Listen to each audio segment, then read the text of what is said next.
Good morning সবাইকে। সবাই কেমন আছো? আশা করি সবাই ভালো আছো। তো আজ ছিল আমার একটা শ্যুট। আমি সেরকমভাবে ব্লগ করি না, তবে ভাবলাম আজ করাই যাক।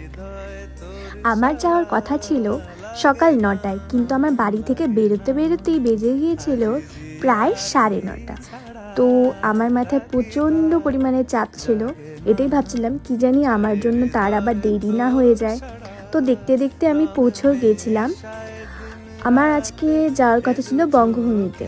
তো সেখানে পৌঁছে দেখি কেউই আসেনি সেরকমভাবে। 2-3 জন এসেছিল, আর মডেলদের মধ্যে আমি ছিলাম প্রথম।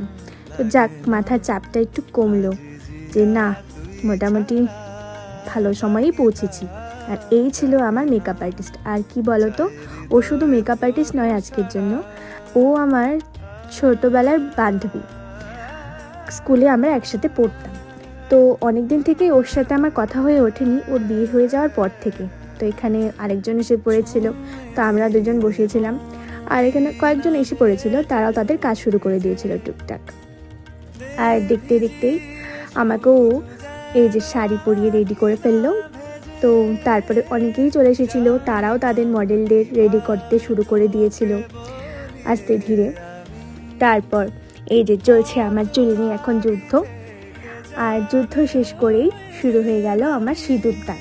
প্রায় মেকআপও কমপ্লিট, টুকটাক কিছু বাকি ছিল। আর এই দেখো, সিঁদুর পরে লুকটা একদম চেঞ্জ হয়ে যায়, তাই না বলো? হ্যাঁ।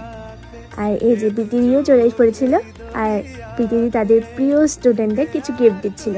আর দেখতে দেখতে আমাদের খাওয়াও চলে পড়েছিল। খুব খিদে পেয়ে গিয়েছিল জানো, সকালে সেরকমভাবে খেয়ে যায়নি। তো তারপরে অনেক সকাল সকাল ছিল না কাজ, তারপরে আমরা গল্প করতে করতে আমরাও আমাদের খাওয়াটা কমপ্লিট করে নিচ্ছিলাম। আর তারপরেই আমরা শুরু করে দিয়েছিলাম আমাদের কিছু কাজ ছিল বাকি, সেটাও খুব মজার সাথেই আমরা করছিলাম জানো। অনেক দিন পরে দেখা হয়েছিল, তো তাই অনেক কথা জমেছিল, যেগুলোও হলো আর ওর কাজটাও হলো। আর দেখতে দেখতে আমার লুকটা কমপ্লিট হয়ে গিয়েছিল। তারপরে আমাদের ছিল শ্যুট, এই যে ফটোশ্যুট চলছিল। সেখানে অনেকজন মডেল ছিল, খুবই সুন্দর সুন্দর, তারা তাদের ফটো করছিল। তারপরে আমিও আমার ফটো কমপ্লিট করে তারপরে চলে গেছিলাম ভিডিওতে, যেখানে প্রীতিদি ভিডিও নিচ্ছিল। আর ওনার পরেই ছিলাম আমি, তাই আমিও দাঁড়িয়ে পড়েছিলাম আমার মেকআপ আর্টিস্টের সাথেই।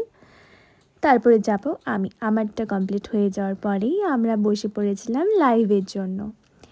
প্রীতিদি আমাদের সবার লাইভ করতো, যে তার স্টুডেন্টরা কত সুন্দরভাবে সবাই মিলে কাজ করেছে।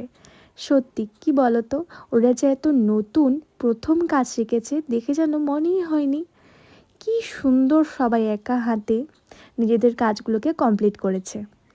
খুবই ভালো লেগেছে জানো। আর সবাই খুবই ভালো ছিল, খুবই মিশুকি। আর তারপরেই আমিও আমার মেকআপ তুলে নিজের রূপে চলে এসেছিলাম, আর নিজে আমাকে নিতেও এসে পড়েছিল। তারপরে আমি চলে যাচ্ছিলাম আমার বাড়ির জন্য। সবাই ভালো থেকো, টাটা।